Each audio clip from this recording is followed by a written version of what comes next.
Bonjour, bienvenue sur Angus.fr.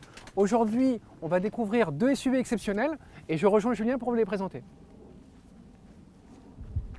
Nous les avons confrontés par stand interposé au Salon de Genève en mars 2017. Aujourd'hui, nous nous avons réunis dans un milieu plus naturel, à l'abbaye des Vaux-de-Cernay. Voici le nouveau Volvo XC60 dont la commercialisation débute à peine. Alors concernant le DS7 Crossback, il va falloir attendre un petit peu puisqu'il arrivera en janvier 2018. La première génération de XC60 a été lancée en 2008, elle a séduit plus d'1 million de clients sur la planète, dont 40 000 en France.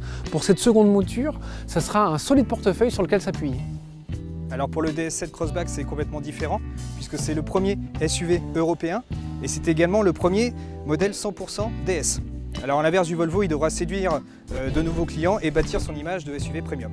Le style du nouveau Volvo XC60, c'est l'école allemande, des lignes pures, sobres, tendues, et en même temps, il y a l'ADN de la marque, avec les feux en forme de T, la calandre, qui donne l'impression d'avoir affaire à un XC90 en réduction.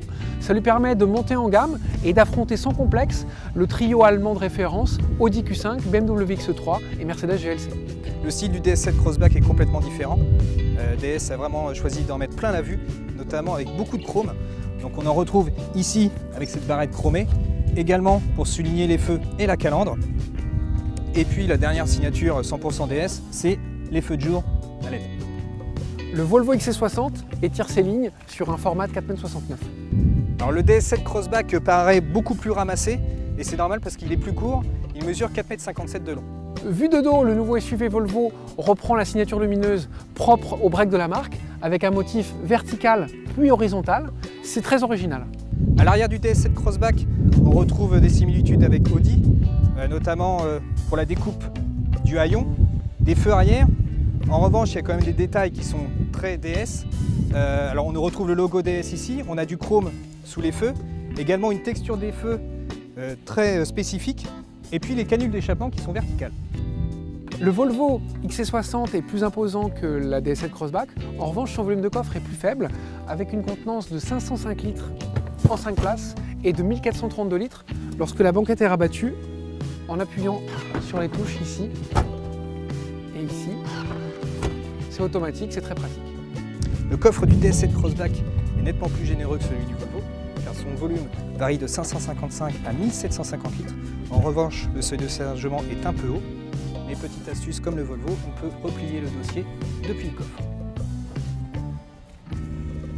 La gamme de moteurs du Volvo XC60 repose sur des blocs à 4 cylindres de litre turbo. En diesel, il y aura deux propositions, 190 et 235 chevaux. Trois propositions en essence, 250, 320 et 407 chevaux. Cette dernière, c'est la version hybride rechargeable. Au chapitre transmission, il y a du 2 et du 4 roues motrices. Et puis, mi-2018, la gamme descendra avec une version plus accessible. Ce sera un moteur diesel de 150 chevaux avec 2 roues motrices. Le DS7 Crossback visera moins haut. En diesel, on aura deux choix, le 130, le 180 chevaux. En essence, trois choix, 130, 180 et 225 chevaux. Alors à l'opposé du Volvo, il n'y aura pas de transmission intégrale, un système de motricité renforcée grip control. Et en 2019 arrivera une version hybride rechargeable qui, elle, sera 4x4. École allemande pour le design extérieur du Volvo X60. À l'intérieur, c'est l'école 100% scandinave, des lignes horizontales, un style épuré, du bois clair, des matériaux clairs. On retrouve l'ambiance qui est dans la gamme 90 avec cette tablette qui est implantée en position verticale, 12,3 pouces diagonale, c'est quand même un grand format sur le segment. Devant le conducteur, il n'y a pas d'aiguille, c'est une dalle numérique, donc là c'est moderne, c'est paramétrable, donc c'est très intuitif. Pour l'ergonomie, un sans faute également, petit levier de vitesse, bouton pour le démarrage, la molette pour régler les modes de conduite, et puis des rangements de ci, de là. C'est simple et c'est efficace. À bord du DS7 Crossback, on est vraiment dans une ambiance qui est complètement différente, qu'on ne retrouve ni chez les Allemands ni dans la Volvo. Alors c'est très soigné, c'est très raffiné, on a du cuir bordeaux sur la planche de bord, également sur la console centrale. Ici c'est la finition la première, donc le plus haut niveau qui sera pour le lancement. Au niveau confort, on a l'écran tactile de 12,3 pouces et également la dalle numérique qui dispose de plusieurs modes. Depuis ses origines, la marque Volvo a toujours été un chantre de la sécurité. Donc ce nouveau Volvo XC60 dispose de nombreuses aides à la conduite, avec en particulier une conduite quasi autonome de 0 à 130 km/h en gérant le régulateur de vitesse actif et le pilote assist.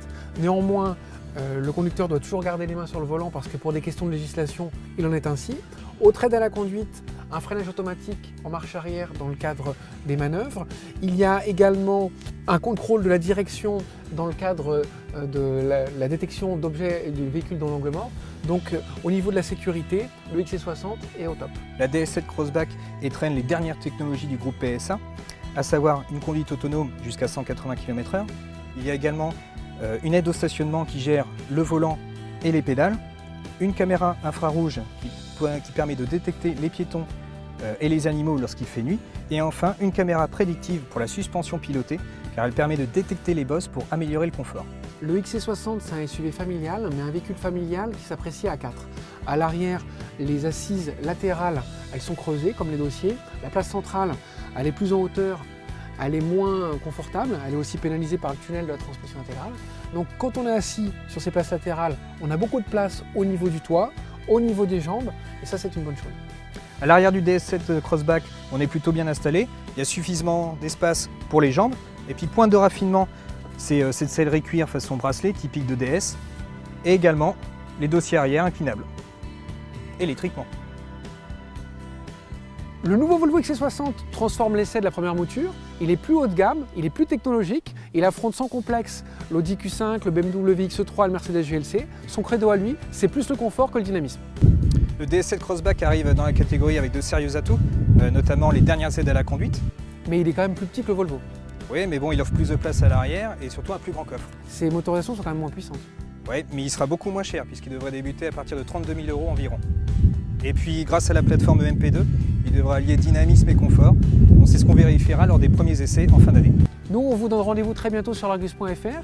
D'ici là, suivez-nous sur les réseaux sociaux, notre page Facebook et notre chaîne YouTube. À bientôt.